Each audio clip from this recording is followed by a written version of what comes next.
Welcome and thank you for joining us for this evening's performance, A Guide to Gallery Guide by Kevin Atherton. My name is Alyssa Kleist, and together with Ciara Maloney, I am the curator of Aftereffects and Untold Histories, Politics and Spaces of Performance since the 1990s. This is an online events program commissioned by NCAD that takes place over 5 weeks. You can find more information on the other events in the program on the NCAD in public website. I'm delighted to introduce Kevin Atherton, who is part of the pioneering generation of artists in the UK who developed performance and video art in the 1970s. Having been a principal lecturer in fine art at Chelsea College of Art, Atterton moved to Ireland in 1999 to become the first head of fine art media at the National College of Art and Design. He has exhibited and performed throughout the world, including at the Museum of Contemporary Art in San Francisco, Tate Britain, and the Museum of Modern Art, Vienna. Following his performance, Kevin will be in conversation with Judith Boder, a curator, educator, and researcher, and currently Baxter Fellow in curatorial practice at the University of Dundee. Judith writes about international histories and practices of post-1960s time-based art, and her research explores how curatorial processes affect the legacies of these practices within and beyond collections. She works directly with artists, curators, archivists, and conservators to encourage interdisciplinary conversations and develop collaborative projects, including a forthcoming workshop-led co-research project, What is a Living Archive Curating the Honorary Materiality of Contemporary Art? And now over to you, Kevin. Hi, I'm just trying to go to my desktop. Just bear with me. Yeah, okay. Hi, my name is Kevin Atherton, and tonight I'll be your guide to Gallery Guide. In the late 1990s, early 2000s, I did a performance called Gallery Guide. The work was performed live with a video projection behind me of a fly-through of a virtual exhibition called 4 Rooms and a Toilet. I called it this as a hint to the audience that the work might involve humour. Performance seemed to be the correct way for me to do Gallery Guide, partly because of the limits of the technology available at the time, but mostly as a means by which I felt confident that I could handle the various layers to the work. The projection behind me had to go all the way down from the wall to the floor. This was important in order that I would appear to the audience to be stepping into and out of the virtual world behind me. In front of this projection, I deliberately took on the persona of a rather witless gallery guide. I'll now play a section of the video fly-through on which you'll hear my commentary from 1999. Here we go.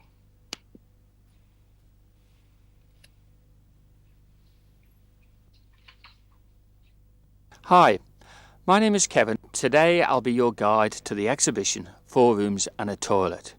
Before we begin our tour, let me say one or two things about the format and the background to the show. It is in fact a group show created by one individual who invited 5 artists to respond to the different spaces within the gallery.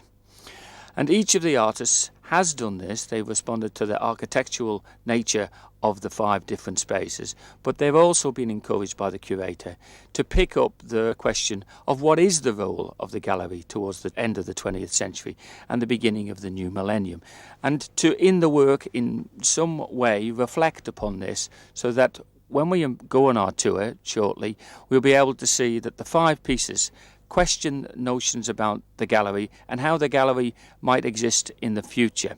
The works themselves exist in a range of different medium, which is representative of our times and is in fact a characteristic of contemporary art in the late 1990s. Now, if we go into the first space, the first work is a very good example of this. Now, as we enter this first room, I ask you to keep with me. The title of this work is Slide Room, and this artist is well known for making work that addresses issues to do with light, or simply indulges in the joy of light. We stand here, we can see that there are 3 slide projectors. Each slide is a static slide, they aren't moving, and so we know that what we're asked to look at is the beam of light as well as the projected image. There's a nice calmness in this room. It's very sensual, very aesthetic, feels good. And just to take it in, just to stand back like this and take it in is fine. But as we progress through, we experience being in the light. And this is very much a part of the experience as well, to be immersed in the work. The first image is of sky, the second image is of water, two images taken from nature. And as we turn now and look at our reflection, which of course is our shadow cast by the light of the projector, we can see that we're reflected on the image of water, itself an extension of our process. We're asked to reflect upon our own reflection. Now, if we leave this space, we feel quite meditative, or we feel that this is a meditative work, until we reach this last slide projection.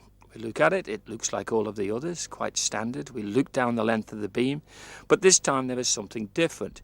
The projected image itself is off a brick wall, but that's not the key difference. If we were to go closer to this beam, this elongated beam, and we can do it visually, we can just check it out. It looks just like the others, but actually when we approach it, it's not a beam of light at all. And if I tap it now, you will see what I mean. This beam of light is in fact made out of glass. And the artist has, and if we tap again, I'll tap with my ring, you'll be able to see. Here we go. Tap it again. Now this is very tricky to do this piece. Not only was it hard to chase the four sides of glass into the wall, but it was particularly difficult to balance the apex of the pyramid on the slide lens. So we must keep going. If we go back now, and please observe the way that the physicality of the last slide makes us appreciate the nature of real light. Now, including the light which falls into the space.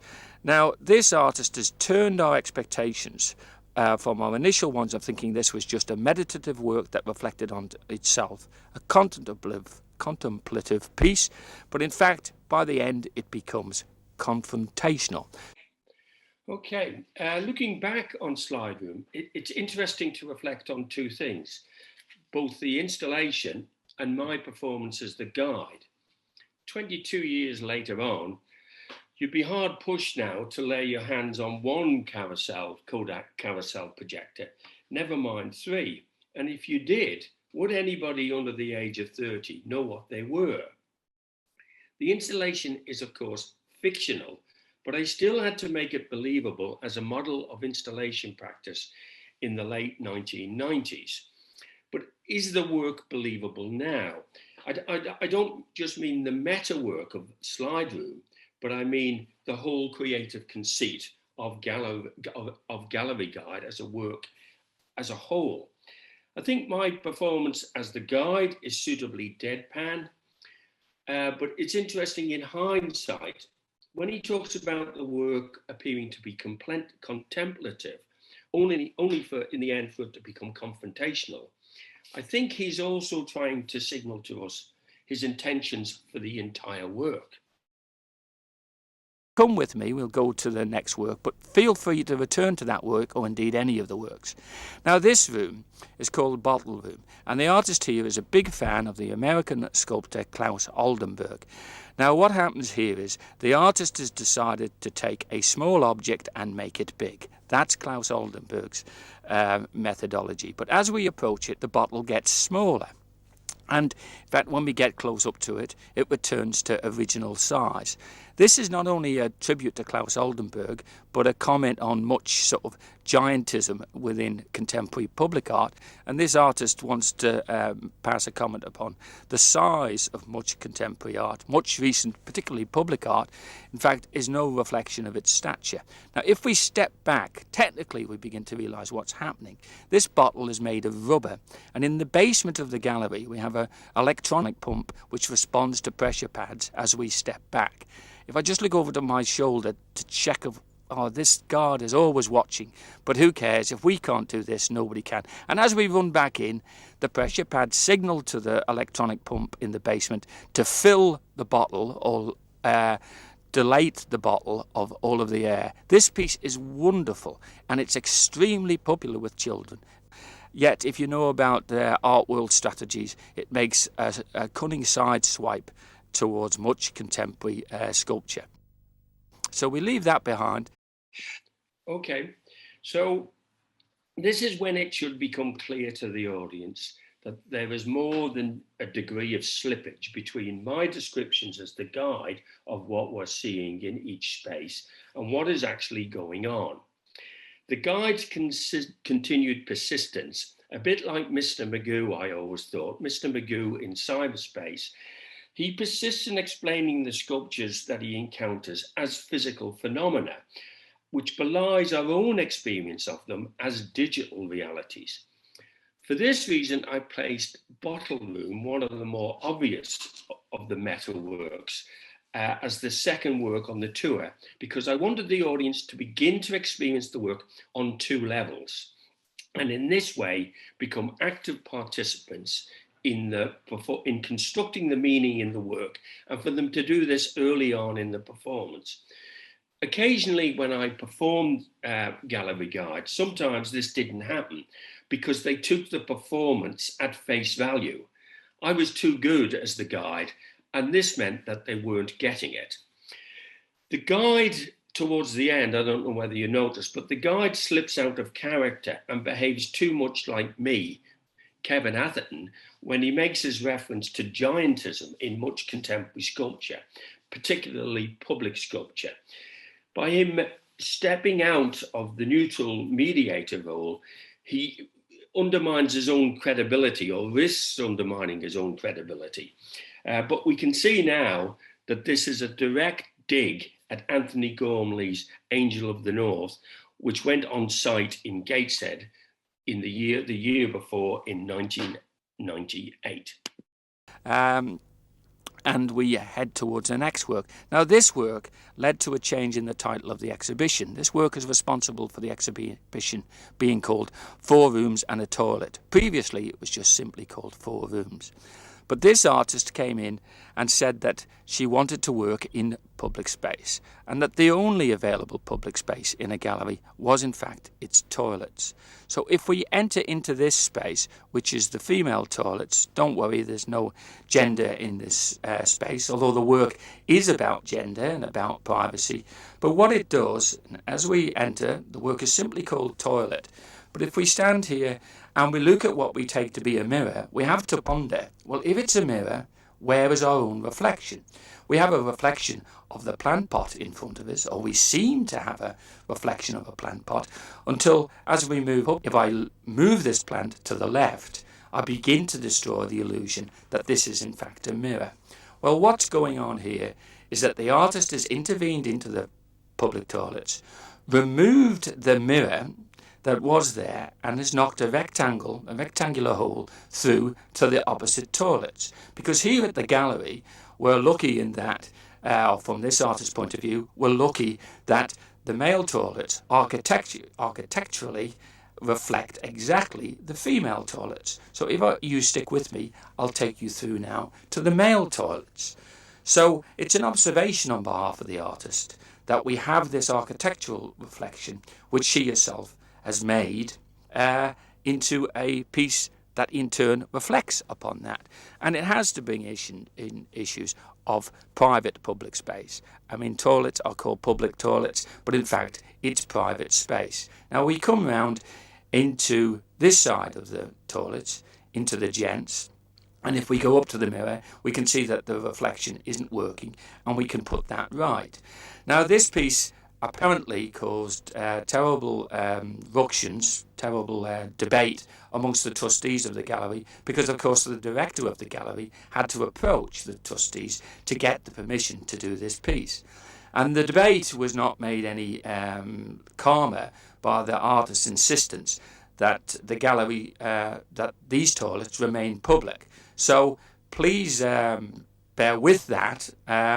The mixing of the male to the female is in fact a part of the piece, and please feel free to use the toilets. I mean, it was suggested to the artist that we could get a Portakabin and put toilets outside of the gallery, but she rejected this instantly, saying that it trivialised her work. That looks just about perfect on the reflection. We ask visitors, if you do return to the toilets, please line up the plants as you found them in order to sustain the illusion of a reflection, of a mirror. It's witty and it's clever, and it's a good intervention, and we're now glad to have it, despite all of the trouble we had in making it So, thinking back on the toilet, that technically the way that virtual reality technology works, or worked 25 years ago, was that when it comes to creating reflections, in order to establish the illusion of a mirror, you actually have to go through the looking glass, so to speak, and you duplicate the space that you're currently standing in cyberspace. All I had to do was align this characteristic of virtual reality software with an architectural reality, and I found it with male and female toilets, which in public galleries are nearly always adjacent to one another. This is to do with the economics of plumbing, pipes. Public toilet design 20 years ago was moving towards a more relaxed approach, certainly in the restaurants of Celtic Tiger Dublin. It would, however, be too much of a stretch to claim that the work anticipates the debate around non-binary public amenities as we know it today.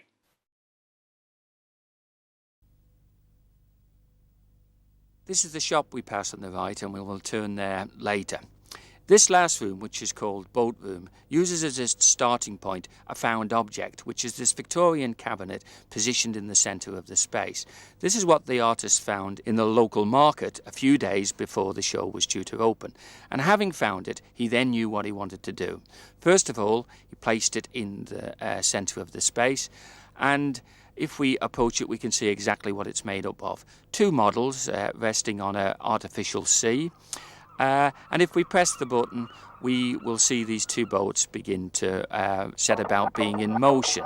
This was the starting point. The object has a certain charm of its own, but it was only the beginning of the rest of the work. The next piece, if we head towards the wall, we'll see what it is the rectangular hole that the artist has knocked through the wall. And as you know, the gallery overlooks the sea, and so what we see here is two real boats, the same colour, going up and down the bay.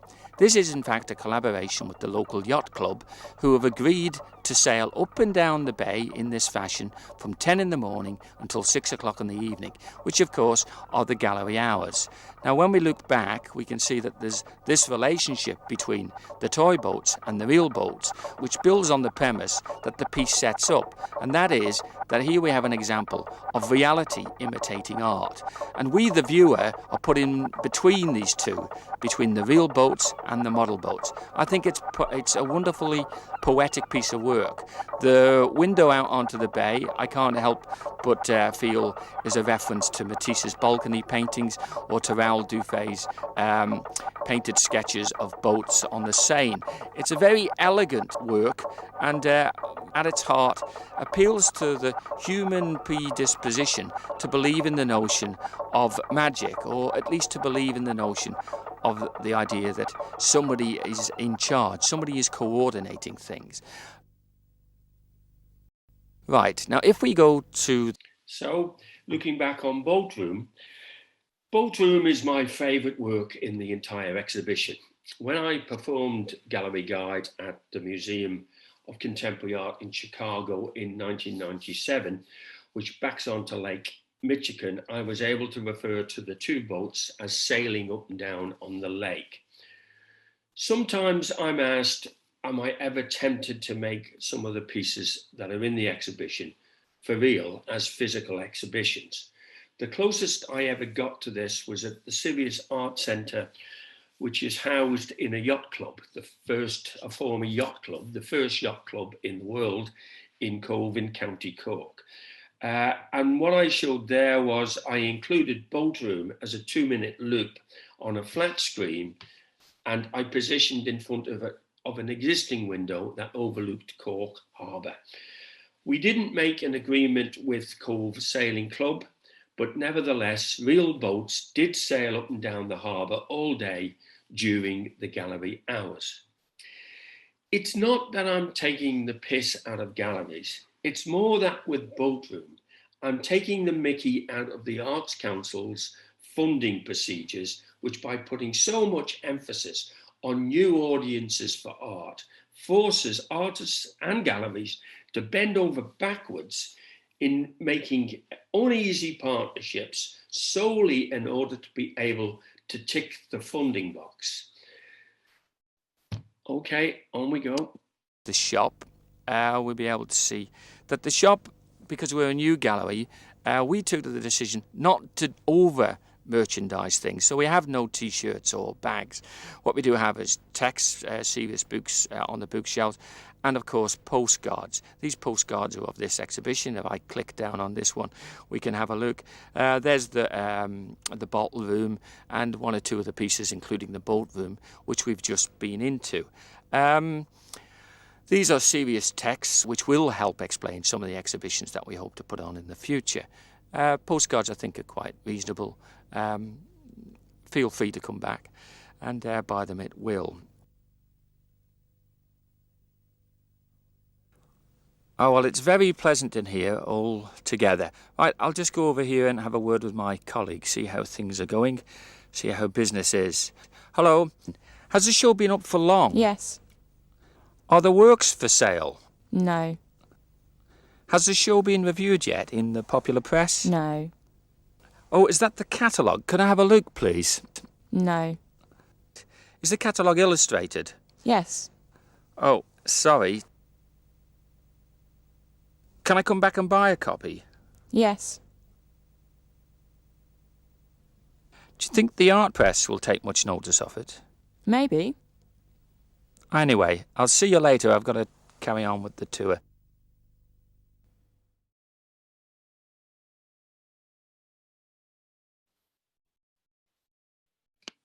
Yeah, that was an uneasy Alan Partridge moment there with the shopkeeper. The shop is not in the exhibition, not like the installations are in the exhibition, but it is in the same virtual world. Within the overall piece, the shop serves as a useful pause in the tour and provides an opportunity to ontologically question just where we are. By pinning the exhibition poster for the show on the shop wall and by having the postcards on the stands, postcards of the works that we've just experienced for real, I wanted to endorse the show's existence.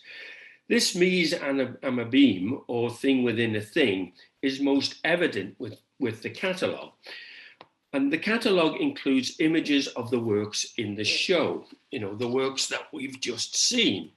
And when I would do the performance in sync with when I knock the catalogue off the counter in the shop, I would pick up from within the performance space a copy of the catalogue and flash it at the audience in the space.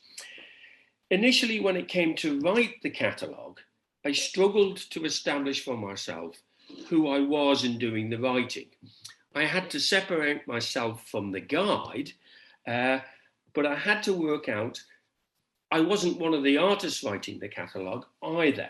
So this became a whole lot easier when I fictionalized myself as Frankie Cumani, the well-known Italian curator. This was fine, only for him to then write in his catalogue introduction that the boundaries between the two activities of making art and curating it are no longer clear-cut. I knew that the larger work had to sustain itself by each element within it, each piece within it being consistent with each other. But equally, excuse me, I knew that I had to sustain the full-facedness about myself, but the guide's performance not only anticipates, but in many ways directs the way that the work should be performed by me now. The irony is that by taking the work seriously now, 22 years later, as the guide to Gallery Guide, I feel that I'm keeping the joke going. It's as if in 1999, the work was aware of this and knew that this was the way I would keep it alive. Maybe there's a danger that I become too pull-faced. But the only alternative would be to present the performance as a type of relic. And as we go towards the next piece, which is in an outdoor space. Now the architect, this is the inaugural show for this gallery, because we're a new gallery, and we're very pleased to have an artist who has addressed the architect's intention of creating an outdoor space. Now, as we look through this window, we can observe that it's a smoke-coloured window, and this was the starting point for this artist's work. Beyond the window are 4 fans, and what we'll find out in a moment is a smokehouse. Please keep with me, because this work is quite dangerous. It's certainly quite loud, and it's quite dangerous. If you could just stand here, I'll go back and I'll close the door.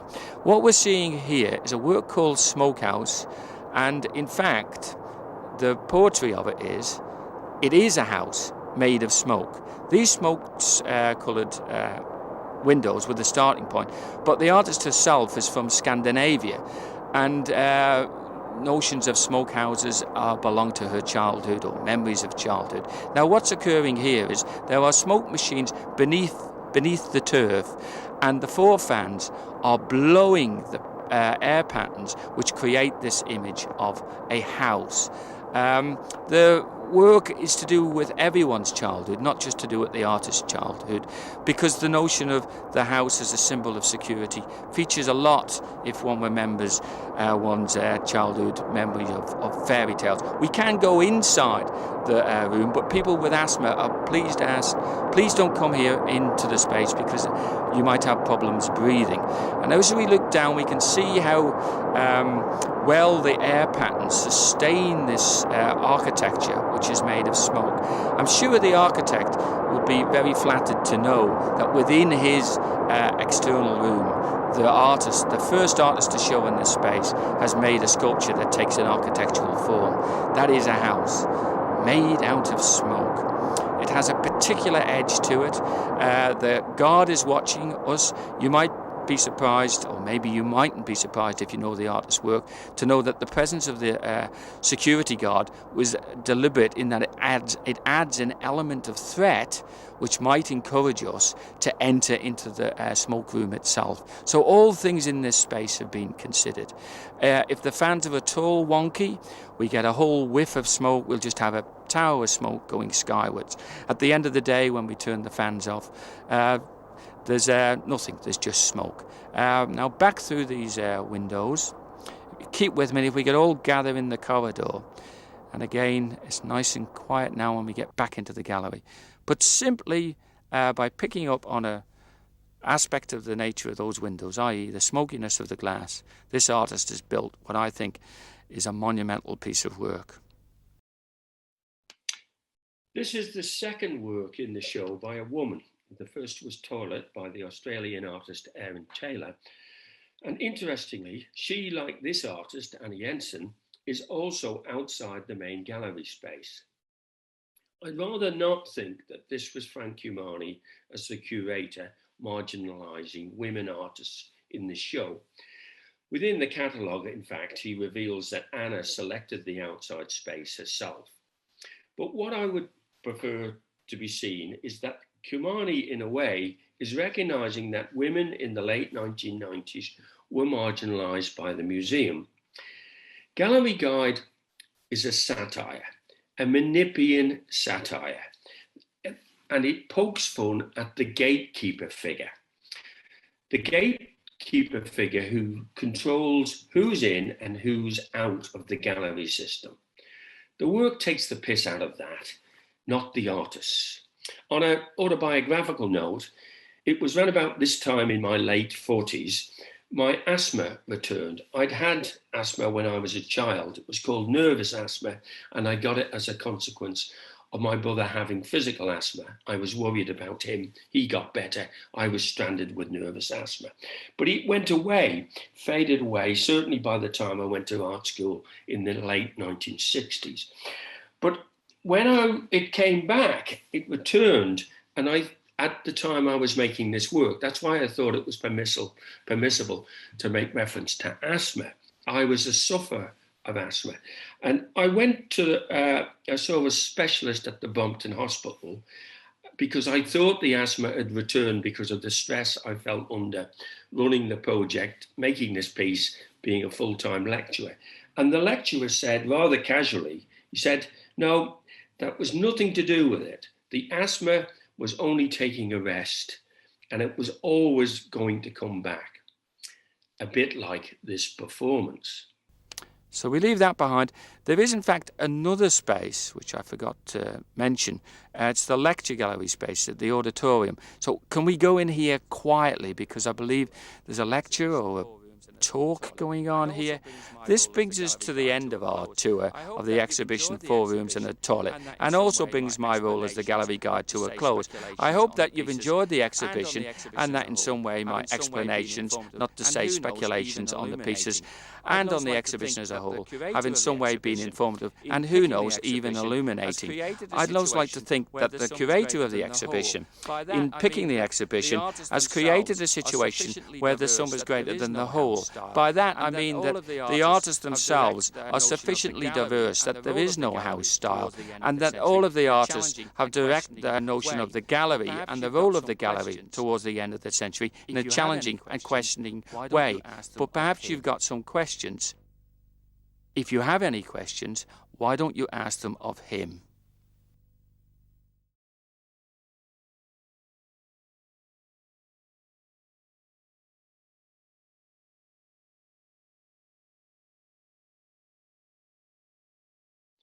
At this point, I'm pretty sure that Judith Boder has a few questions to ask of me.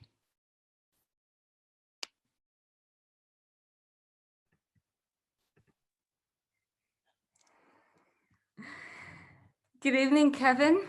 Hi, Judith. It's really lovely to join you in this virtual lecture room. And thank you for the performance. I really enjoyed it. Did you enjoy it? A bit tense at the beginning, but I got into my stride, I felt.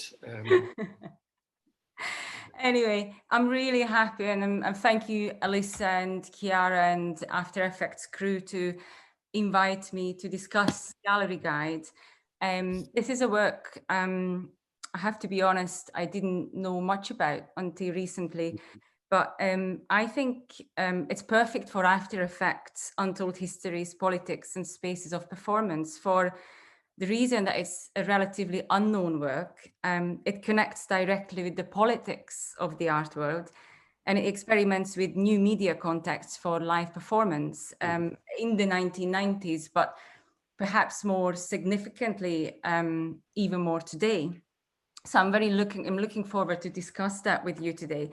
But of course, this week, which is week 2 in Aftereffects, the focus is on artists' self-archiving, and that's what we are part of with this performance and this work. So in the next approximately half an hour, I would suggest that we leave the conceptual ideas a little bit behind, but focus more on the histories, the present, and the possible future of this work. But before we really go into the histories, I wanted to stay a little bit with the context of Aftereffects. So my first question to you would be, why this work? Why now? Why did you choose this work right now for Aftereffects? But also, what did you reflect on when you were thinking about the representation of the work, particularly given that we are in Zoom? Yeah, before COVID hit, over 12 months ago, I'd made the proposal, and I mean, in a way, it would have been a problem to present it live. I was thinking it was like a double performance. I was performing. So I would have done the same thing. I would have had the projection behind me. I would have had clickers. I would have been stopping and starting. But as a way of signifying, the problem was, how did I separate the persona of the gallery guide from the guide to gallery guide? And I actually thought that I would do it via hats, so that when I would swap from a Panama, the gallery guide would be Panama, and I would be the guide to the gallery guide, would have a trilby. So I'd be playing with two hats, Tommy Cooper style. And I felt there would be, not confusion, but I wouldn't have minded if it became sort of carnivalesque between of who is he now? But then when we, went into COVID, all sorts of things have happened to all of our lives. And now, of course, I think this is it's almost as if this is better than it would have been. Actually, I think this way of presenting it is more sort of apposite to the world that we're all living in now. It's Zoom is virtual. This is so. And why did I go back to this work? Because I left it for a while and not thought about it, but I liked that idea of performing. I'm 22 years older than I was when I performed it in 1999. I was in my late 40s. Now I'm 70. It's to do with, one's mortality, one's legacy. As you get older, even if you've been irreverent as a younger artist, you start to take that irreverence seriously. And what about this then? And this seemed like a moment to look at that. And in looking at that, not uncharacteristically for me, to then compound it and complicate that by looking at it, if that makes sense. It does. I mean, it's also, it just has so, from so many perspectives, a relevancy today, because the work is about the contemporary gallery, in the obviously late 1990s and what it was. But I think, again, that idea of what is the role of the gallery became really an interesting question right now, because galleries, for a while in the last year, we couldn't go to see exhibitions. So you suddenly have to think about, online performance and online liveness and, online way of looking at things and showing at things. So I think it's a really interesting piece to look at it in 20 years' time. But this actually takes me to a second question. So we said in the beginning and in the description that this is a double performance. And what we saw was a video fly-through of a virtual reality from 1999 with a recorded voice from 1999. So that's a sort of a fixed broadcast version, that what you describe as broadcast version, with a new live or at least real-time performance via Zoom. So that's your choice now. That's how you revisit it in 2020, 2 years after. But from the very little information that I could gather about this work in terms of public knowledge, I have a feeling, and from your CV, that this work did have a history, even if it's dormant for a while. It did have a different history, and it has actually been conceived in 1997, as you said in the performance. So can you talk me through about just the history of the work, when it was conceived, and what have you done with the work between then and this performance? Like all work, it came out of other work, and I was working with virtual reality pieces. I had organized a conference at Tate Modern. There was only Tate Modern then, called Virtual Reality and the Gallery.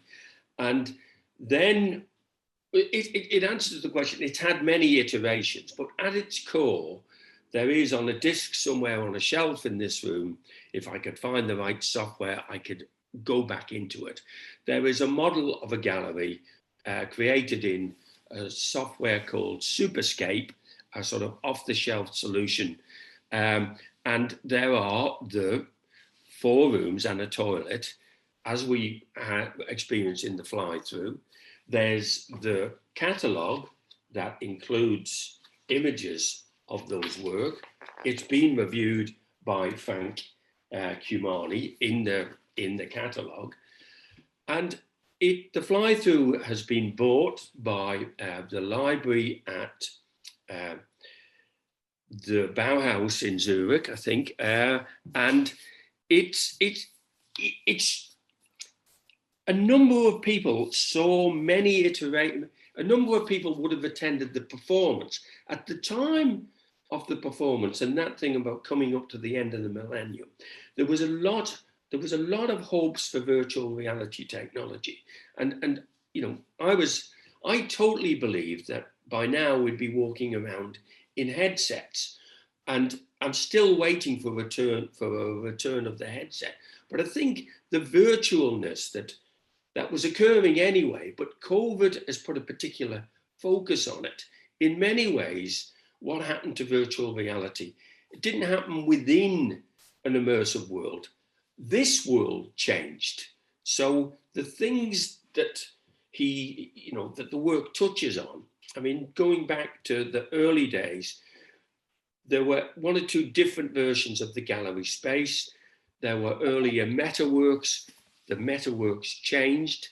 If I was to pick it up now and go back into it, you know, I'd have to be doing it with even more irony, because in a way, galleries are being Mr. Magoo's themselves at the moment. Galleries are doing unironic gallery tours, which if they were dumb back in the late 90s, they're certainly dumb now. There has to be another way of using this space that we're talking in, other than just going, this is the exhibition we have in the Lock Gallery at the moment. Sorry, you can't see it. So it'll be interesting when we come out of lockdown. I mean, I think that the work, I couldn't tonight, because of the intervening 22 years, I couldn't have done gallery guides straight. And partly because the metaworks would appear to be historic. You know, it would be like a retrospective. It was a different type of show.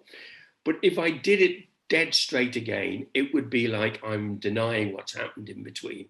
And this whole thing about the archive, it has, whether I like it or not, it's become a work that I can stand outside of. But the thing that I have to stand outside of is I have to stand outside of myself as the guide to the exhibition. So you said there is, there's the video fly through.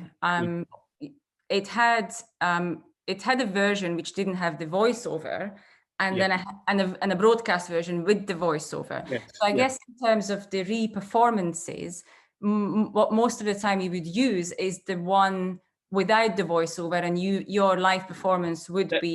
There are soundtrack. There's a soundtrack. You know, the woman in the shop saying yes, the uncommunicative woman saying yes, no. When I tap the glass, and you get that recorded glass sound, the sound of the fans, etc. But even if I didn't change the commentary, no, if I performed it live as gallery guide, I would change what I said about the work, because so the script changes. The live performance script that changed every time you re-performed. That changed. Yeah, I wasn't reading like I was this evening. I had it in my head and I ad-libbed because I was getting feedback from the audience. Yeah. And were those the re-performances, over the year, I think until about 2003, there were a couple of re-performances. Are these recorded? Were those recorded at all? No, and they were difficult to record because the lights were down and it was a projection and I was standing in the beam. But it kind of you mentioning that, I began doing performances as a way of presenting work in the 1970s, and I didn't record them then, and because the presence of a camera, this is pre-mobile phones, of course, but even one person at a performance with a camera, the audience would have looked at the performer, that they would have looked at the camera. Who's got a camera? He's brought a camera. And it would have been too intrusive on the live element. And you know, the fly through that you're talking about, that's me in the studio, and we recorded the fly through, and then I'm ad-libbing, you know, I'm doing it. That was all done in one take. So, but you yourself, you never thought about documenting the re-performances? no. Okay. However, I think what happened in this work, and I don't know whether that was something maybe consciously designed or decided at the beginning when you conceived this work, in terms of being or having it as an open work that you can come back to or that you can re-perform. But I think, as with many performance and many new media artworks, we are in a situation at a later point when we have to think about it as a multiple materiality. And you know, materiality means not just a tangible bits, but also in terms of the actions, the processes. And this one particularly has, you know, the different versions of the video fly through with this voiceover and without it. But it also has sort of object elements like the catalog, which does exist, you know, in reality, and that's also part of the work. And I was quite interested in, because you mentioned in the performance with the, you know, the 2018 installation in Cork, when you would say you did show the boat work, so as a sort of spin-off work from the same body of work. So what I'm trying to get to with that is to start thinking about this work as an open work, as a multimodal or changeable work. But was this something that you consciously designed or thought about from the start? No. Okay. But the process as it evolved allowed me to do what I did. And in order to make the artistic conceit believable, in a way, I had to believe in it. And in a way, I fell into the work. So the work grew out of me believing it. And so you would, if the show was touring, you would kind of maybe change the work or take a work out. I was able to change the architecture. There was a modification of the gallery space architecturally, and the more I worked on it, and the more I thought these are separate people, the more I had to, well, is this made by a man or a woman, or, you know, and it just I invested in it, and it grew as an investment. And now is a different situation, and what you're saying is very interesting. They all come out of this thing I did almost 25, or began to do with the team at Chelsea. I did almost 25 years ago. And this, you know, it's not just to do with being older, but you kind of look back at it a bit like I think we might look back on tonight and go, what was that? And then you look at it and you go, actually, the way it was constructed, it begins to be a piece of work. And I think it works counter. Certainly works counter to the market, but a part of its essence is it's to do with overlaps. It's to do with making the audience think, hang on, who's he being? Where are we now? Is that the room? Who is he being now? What's happening? So if you think about now, in retrospect, so we have all that history with that. I'm just thinking that it's a really interesting thing with your work or with your practice in general, and Gallery Guide is a very good example for that, but other works as well, is that for me at the heart of your practice is exploring framing mechanisms and drawing and destroying boundaries conceptually in terms of how do we, you know, what do we think about what is an artwork, where is an artwork, how is an artwork, how do we interpret that, who interprets it, who says what is what, but at the same time also thinking about it materially in terms of which bit of it is the work. So Yeah. I'm wondering that looking back from today, how would you define the boundaries of this work, both in terms of its duration, i.e. when is the artwork? Was it the event back then, or is it still going on, or when is the artwork? Yeah. But also, where is the artwork in terms of what counts as the artwork for you? It has multiple manifestations, Mhm. and it's ongoing. It's like a number of other pieces that I've done. There's not enough time to talk about them, but they're generally, and I think I'm lucky in this regard in terms of looking back on work, the works tend to be open. So I'm not representing work. I think I'm re-entering the work. And I think what we've just done, what we're doing, is a re-entry into a work. And I think what we've done is this is a version. What we've just done, what we're doing, is a version of this work.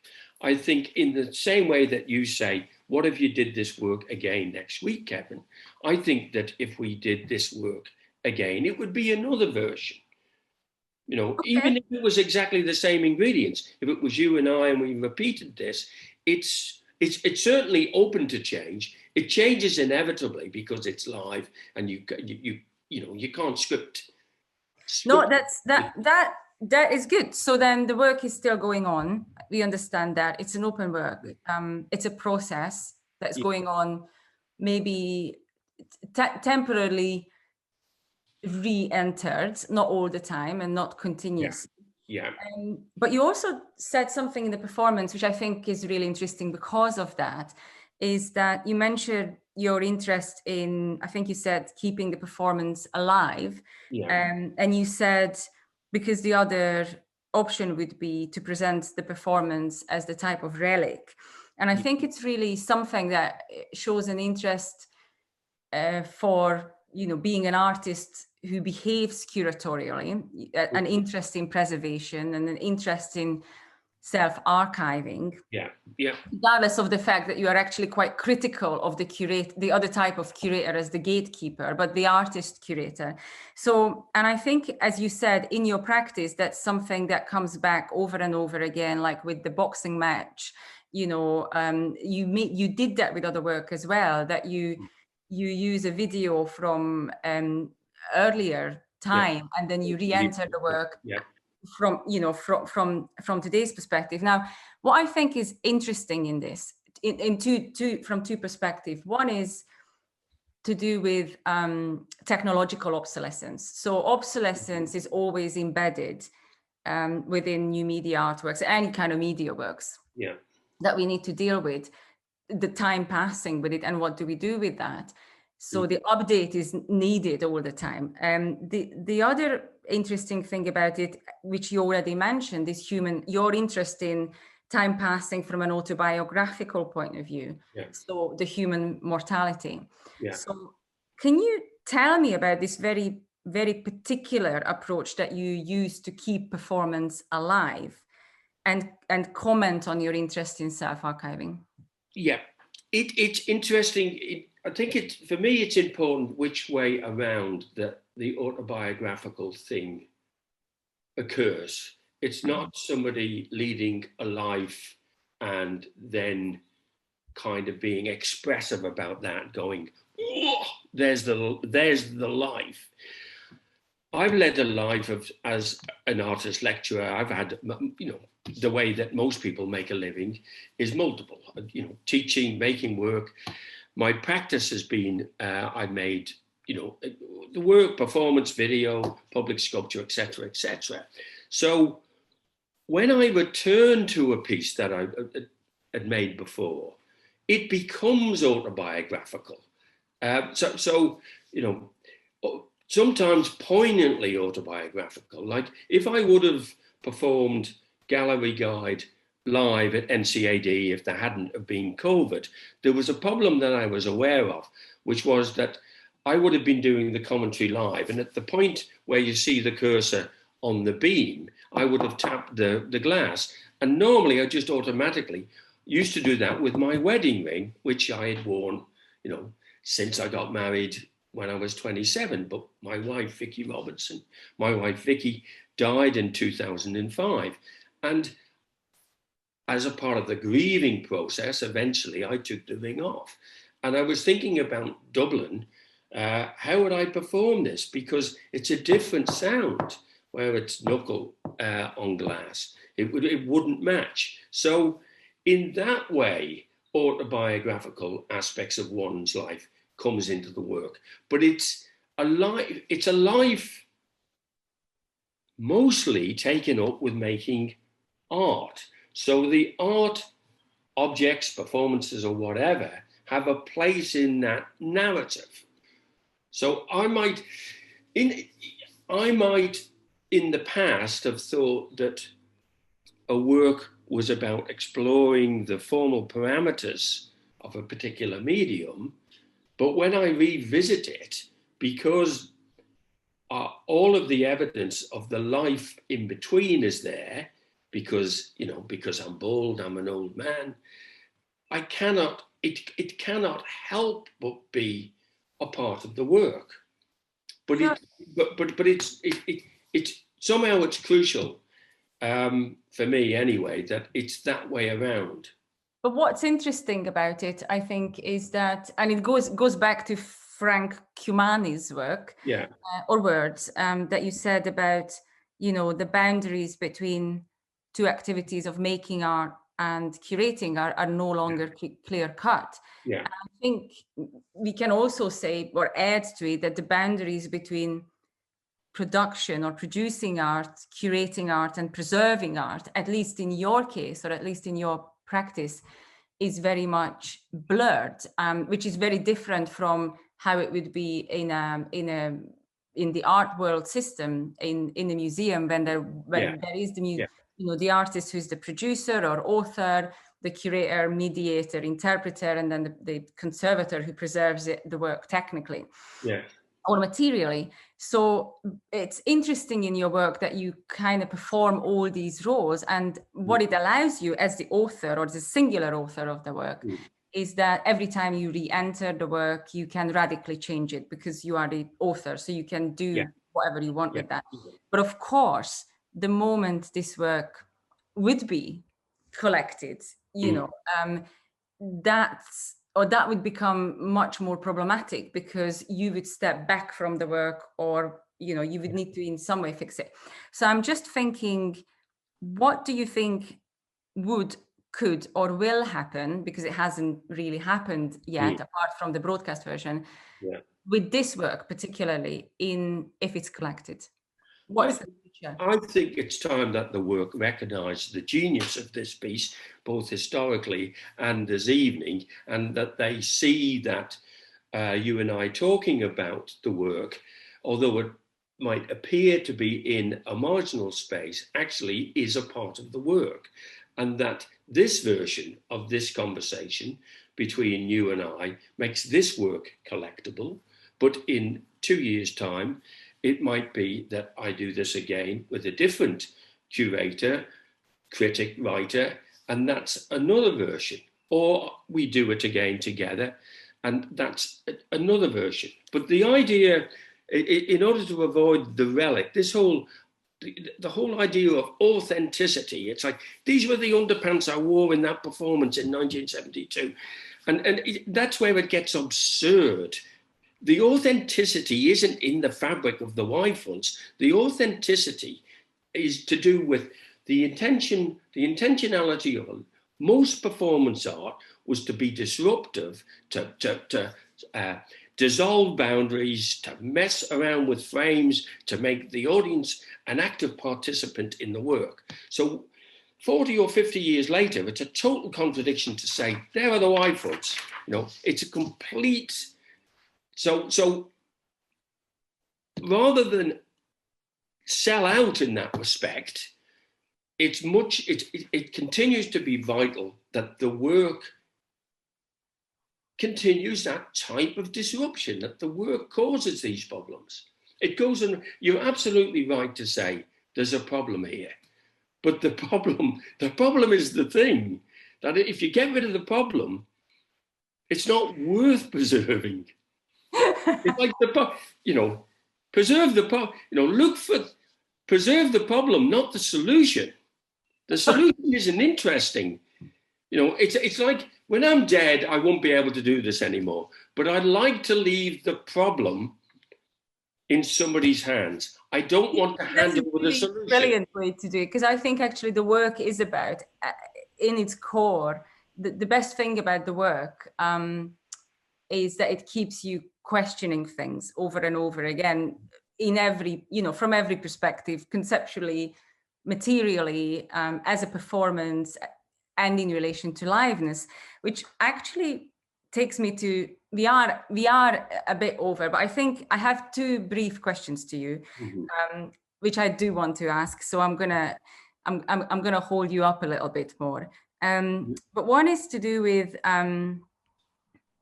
this idea of live and mediated. And I think with your work, it's just so interesting that you are always at the interface. So there is always, there's always a video element, or they fly through, there's always a mediated. Yes. And because you come out from that generation of artists who experimented with technology from very early on. But for you and in your work, I think there is always very much the importance of the live presence, of the live performance. Yeah. In this case, it's Zoom, but it's still a live performance. So, but I'm wondering what you think, is liveness as important now as it was maybe at the time in the 1990s when you were experimenting with, video as new technology, or is it something else?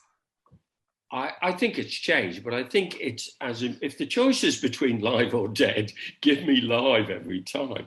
I think it's a different liveness. I think living now is different than then. You're, of course, talking about a specific sort of philosophy about that work then and about looking back at that work from this position. But I think it is to do with each time, it's like getting an invitation to the party that's happening now, not getting the invitation when the party's over. Okay. And it's like wanting now to be now. Now. That's very good now. I'm tapping it. Yeah, we are here. now. Yes, not then. Okay. Now. So the last question, and this is to do with audience. Because in the performance you mentioned, and actually you talk quite lengthily about that you want the audience to experience this artwork at different levels. So you go out to try to make everything believable, and this is the illusion of the work, as close to reality as possible.